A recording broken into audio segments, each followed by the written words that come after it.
Buenas tardes, compañeros, compañeras y profesor. Nuestro grupo está compuesto por Chelsea Torres, Karina Mora, Tania Espinosa, Valeria Briceño y mi persona Valerie Murillo. Y el día de hoy les vamos a presentar el caso de arbitraje entre Elise y Verizon por el incumplimiento con guías telefónicas. Bueno, yo voy a hablar un poquito de lo que es el modelo CRAC, donde dice que este modelo contiene lo que es el contexto, recursos, actividades y control. Es una herramienta organizacional que permite evaluar la alineación entre la estrategia y las operaciones de una empresa y la relevancia que destaca en el análisis del conflicto. En este caso podemos mencionar lo que es el Easy Verizon, donde en el 2000 Verizon ganó lo que es una licitación para producir las guías telefónicas del Instituto Costarricense de Electricidad. Sin embargo, en el 2005 la empresa publicó lo que fueron las guías de manera fragmentada, dividiendo los números por zonas geográficas, lo que incumplía el contrato y también lo que son las leyes costarricenses.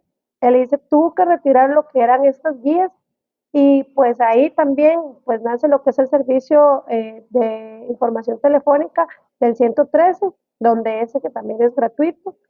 Y esto fue por la necesidad de dar un servicio nuevo a lo que eran o lo que son sus usuarios, ¿verdad? Porque hubo ese incumplimiento y claramente pues hubieron quejas y denuncias por esta segmentación de información. Y en este caso lo que vamos a hacer es analizar un poquito lo que es el caso de Lisa con Verizon.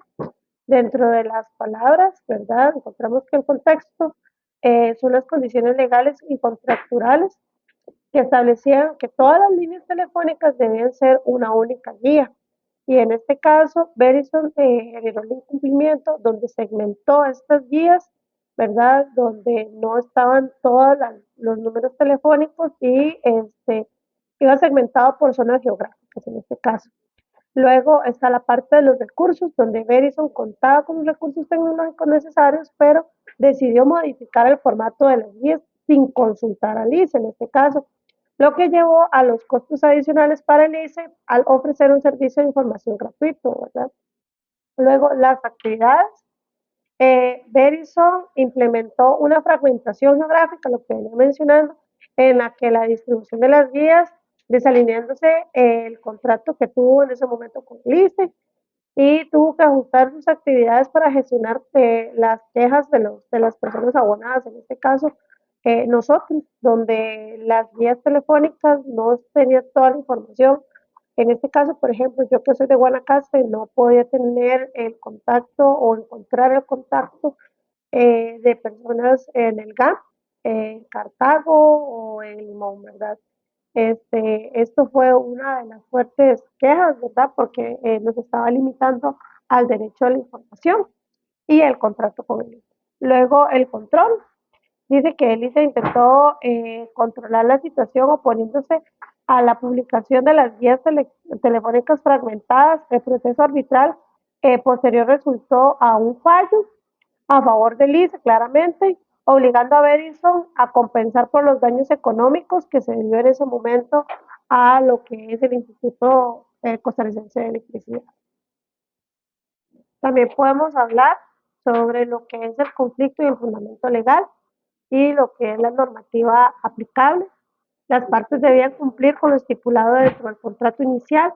Sin embargo, en este caso, Verizon cumplió haciendo una toma de decisiones unilaterales, ¿verdad? En este caso, donde deja a la deriva, pues, lo que es el ICE y todo el servicio que tenía estipulado que iba a brindar a sus usuarios.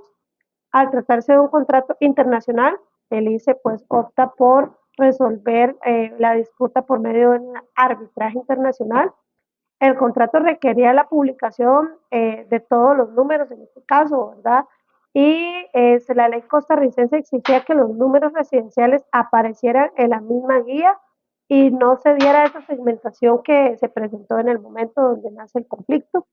Las acciones del ICE fueron el retiro inmediato de la distribución de todas estas guías telefónicas y ofreció lo que es el servicio del 113, perdón, de forma gratuita y conforme a lo que es la ley vigente, ¿verdad? Donde todos tenemos el derecho a la información.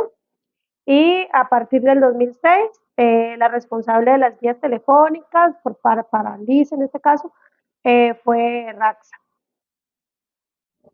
Y por último, podemos hablar un poquito de lo que fueron el cumplimiento de Verizon y la violación de la ley costarricense, porque podemos hablar de las normativas legales violadas, donde está la ley de contratación administrativa.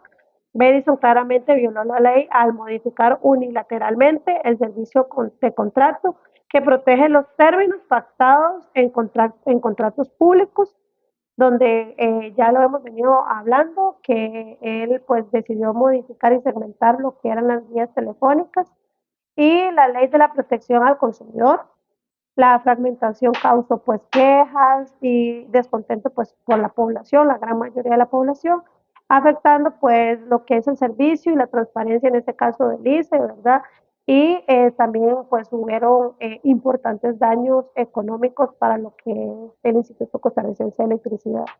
El arbitraje internacional es un mecanismo alterno de solución de controversias, el cual le permite a las partes resolver sus disputas por medio de un tercero, además de que las partes tienen el derecho a escoger los árbitros, la ley a aplicar, el idioma, entre otros aspectos. Asimismo, este proceso es mucho más rápido y económico en comparación con la vía judicial. En este caso, el Instituto Costarricense de Electricidad presentó una demanda ante el Tribunal de Arbitraje de la Cámara Costarricense Norteamericana de Comercio contra la empresa Verizon Communications por incumplimiento de contrato. En el año 2010, el ICE presentó una demanda de alrededor de 9.716 millones de colones contra Verizon, esto por incumplimiento contractual, principalmente por retrasos en las entregas y el fraccionamiento de las guías telefónicas. Asimismo, Verizon trató de descalificar el proceso de arbitraje ante la Sala Primera, argumentando que el ICE no presentó la información precisa y completa en relación a los retrasos en las guías telefónicas. No obstante, la Sala Primera ratificó al Tribunal Arbitral a seguir con la demanda. El árbitro encontró que Verizon no presentó una justificación adecuada en cuanto a los retrasos de las entregas de las guías telefónicas, además del incumplimiento en términos del contrato en cuanto a la impresión fraccionada de las guías telefónicas. En cuanto al laudo a cargo de AmCham, bueno, se le condenó a Verizon pagar un monto que en su momento debía calcularse vía contenciosa. Dicho monto correspondía a los ingresos que el instituto dejó de percibir por la publicidad que aparecía en las guías telefónicas durante los años 2005 al 2008. Asimismo, se le sentenció a compensar al ICE por la prestación del servicio de información 113, el cual fue brindado gratuitamente debido al retiro de las guías telefónicas. También se le condena a Verizon el pago de todas las costas del proceso arbitral. Y por último, en el año 2006, por órdenes del Consejo Directivo del ICE, la responsabilidad de las guías telefónicas queda a cargo de la empresa radiográfica costarricense S.A., conocida como RAXA. Continuando con el cierre del caso de ICE y Verizon, hay varios factores importantes. Uno de ellos fue la implementación parcial del acuerdo. En este se indica lo que fue la sustitución de Verizon por la compañía RAXA, que para que asumiera la responsabilidad de continuar con las guías telefónicas, que lo ofrecía de forma gratuita y unificada. Esto en el año 2006. Luego, lo que fue el proceso contencioso debido a que no se determinó el monto que Verizon debía pagar al ICE. Se llevó a cabo el proceso contencioso tras el fallo del arbitraje, ¿verdad? Y en este proceso se indicó que la indemnización debía ser por los años que el ICE dejó de percibir por falta de este incumplimiento. Y seguimos con los aspectos claves ya para el cierre formal, que el primero fue lo que era la resolución del monto de indemnización a pagar, en el cual hubo un fallo a favor del ICE y se fijó ya el monto por los daños sufridos, por los daños y perjuicios sufridos del ICE, ¿verdad? En esto incluyeron lo que fueron los ingresos que el ICE dejó de percibir por las guías telefónicas y además los costos de servicio del 113. El siguiente fue lo que era el pago ya efectivo, ¿verdad? Que se realizara la indemnización, que ese proceso contencioso debo concluir ya con el pago de Verizon y ya con la cantidad determinada ya final. Y lo que fue ya el cierre del caso final, que aunque el arbitraje y el contencioso administrativo avanzan, el cierre formal del caso solo se llegará a alcanzar cuando cumplan la sentencia y el pago ya ejecutado de este proceso. Ahora, con respecto al modelo crack, específicamente en lo que es la parte de las reglas, el contrato entre ICE y Verizon establecía varias obligaciones y reglas claras para la prestación del servicio de lo que era la producción y distribución de guías telefónicas. Verizon tenía la responsabilidad de crear y distribuir una guía telefónica que fuera unificada, que incluyera todos los números telefónicos del ICE. Cualquier modificación en el servicio, como lo son los cambios en la estructura de las guías, debía realizarse de manera consensuada y con la previa aprobación del ICE. Específicamente, si Verizon deseaba introducir cambios significativos como lo fue la fragmentación de guías telefónicas, era necesario obtener el visto bueno del ICE antes de implementar estos cambios, ya que estos podían afectar gravemente el servicio y también a los consumidores.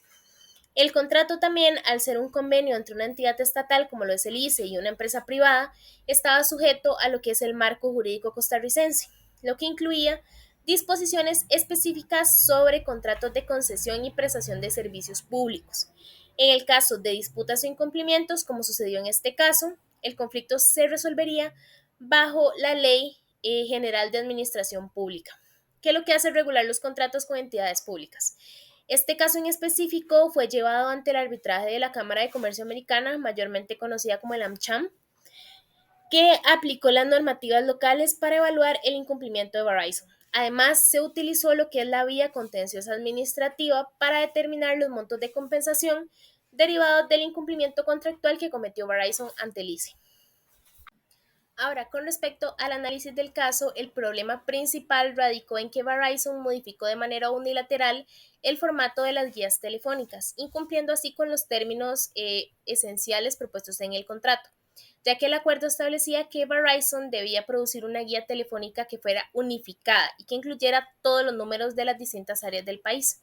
Sin embargo, la empresa tomó la decisión de fragmentar las guías por región geográfica, sin el consentimiento previo del ICE.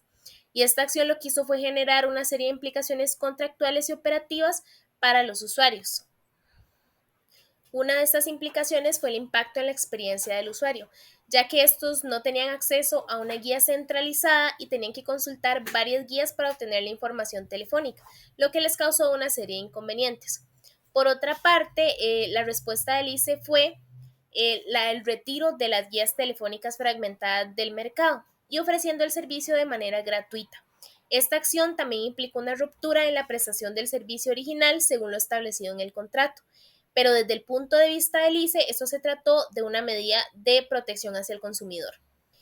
El ICE pudo justificar el retiro de las guías diciendo que esta fue una medida necesaria para preservar la calidad del servicio, ya que al ofrecer el servicio de manera gratuita, el ICE intentó minimizar el daño a los usuarios y evitar el uso de guías telefónicas no autorizadas o que no cumplían con los estándares que fueron estipulados. Por otra parte, ambas partes sufrieron pérdidas económicas muy grandes debido a este conflicto. Verizon invirtió en la producción de las guías, las cuales fueron retiradas del mercado, y el ICE, al ofrecer el servicio de manera gratuita, tuvo que asumir un costo por no cobrar el servicio de las guías telefónicas. En síntesis, el modelo crack de este caso se ajusta a lo siguiente. Como punto 1 tenemos que la crisis surge por el incumplimiento de Verizon en la publicación de las guías telefónicas, lo que afecta directamente al ICE. generando pérdidas sustanciales en su reputación, así como en materia económica. Después tenemos la parte de reconocimiento, donde el ICE reconoce el problema al notar que Verizon no está cumpliendo con los acuerdos establecidos y además se identifica la necesidad de abordar el conflicto lo antes posible para evitar mayores consecuencias. En cuanto al análisis, ambas partes analizan las cláusulas del contrato y los términos de colaboración. Aquí también se evalúan las implicaciones legales y comerciales del incumplimiento. Por último, en la etapa de cierre se resalta que a través de un proceso de solución alternativa no solo se busca llegar a un acuerdo que satisfaga a ambas partes, sino que también permita evitar un litigio prolongado. Asimismo, este cierre incluye lo que son las compensaciones y modificaciones en el contrato. En relación a la evaluación de la efectividad del proceso de resolución, se puede decir que el medio alternativo utilizado en este caso demuestra ser bastante efectivo, ya que permite que las partes encuentren un punto en común sin tener que recurrir a tribunales. Esto no solo ahorra tiempo y recursos, sino que también mantiene la relación comercial entre el ICE y Verizon. Además, este tipo de resolución alternativa fomenta un diálogo constructivo y puede derivar soluciones más creativas y satisfactorias para los involucrados. En torno a la importancia de los instrumentos jurídicos utilizados, cabe mencionar que herramientas alternativas como la mediación y el arbitraje son fundamentales en este tipo de casos, ya que proporcionan un marco formal para la resolución de conflictos, garantizando así que ambos lados tengan la oportunidad de presentar sus argumentos, y además se puede decir que estos instrumentos son más flexibles que el litigio tradicional, lo que permite a las partes adaptar el proceso a sus necesidades específicas. Por último, tenemos el aspecto de la reflexión sobre la resolución alternativa de conflictos. Este caso ejemplifica cómo la resolución alternativa de conflictos puede ser un recurso muy valioso en el ámbito empresarial estatal, ya que al optar por métodos como la mediación, las empresas pueden resolver disputas de manera más ágil y eficiente, preservando las relaciones comerciales y evitando la publicidad negativa asociada a un litigio. De igual forma, se resalta la importancia de la colaboración entre el sector empresarial y el estatal para abordar problemas comunes y encontrar soluciones mutuamente beneficiosas.